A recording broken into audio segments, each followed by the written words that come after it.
नमस्कार, आप देख रहे हैं द हिंद 24 न्यूज और मैं हूं आपके साथ साक्षी। आइए नजर डालते हैं आज की बड़ी खबरों की ओर। मध्य प्रदेश में 5 साल के बच्चे पर बेरहमी से अत्याचार किया गया।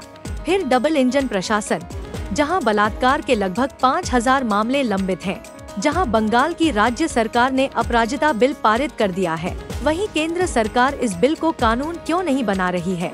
क्या महिलाओं की सुरक्षा के लिए उनके पास कोई मूल्य नहीं है? मंत्री डॉक्टर शशि पांजा ने उठाया सवाल। मध्य प्रदेश ग्वालियरे একটা অত্যন্ত বেদনাদায়ক ঘটনা ঘটেছে। 5 বছরের একটি কন্যা শিশু, তাকে ধর্ষণ করেছে 17 বছরের একটি ছেলে এবং ধর্ষণ কামড়েছে তার শরীরে। সে সাংঘাতিকভাবে আহত।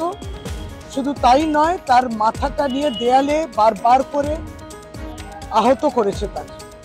এটা হচ্ছে মধ্যপ্রদেশ। এই মধ্যপ্রদেশ হচ্ছে ডাবল ইঞ্জিন সরকার বিজেপি।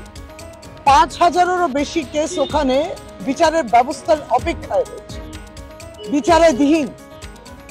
ঠিক এইভাবে ডাবল ইঞ্জিন সরকার উত্তরপ্রদেশ, রাজস্থান, মধ্যপ্রদেশ, গুজরাট, সেখানে নারী এবং শিশুদের উপরে, কন্যা শিশুদের উপরে ধর্ষণ হচ্ছে।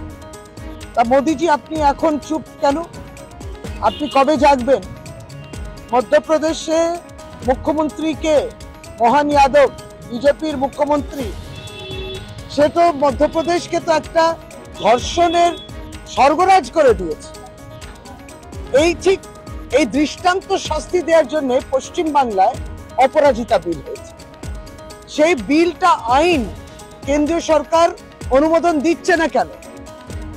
আইনের জন্য যে ব্যবস্থা কেন্দ্র সরকারকে নিতে হয় সেটা করছে না কেন? এই অপরাজিতা বিল আইন হলে দৃষ্টান্তমূলক শাস্তি দেওয়া যায়, তাহলে এই উদ্দেশ্যটা কি? আমরা কেন্দ্রীয় সরকার কাছে এই প্রশ্নটা করছি। देखते रहिए द हिंद 24 न्यूज।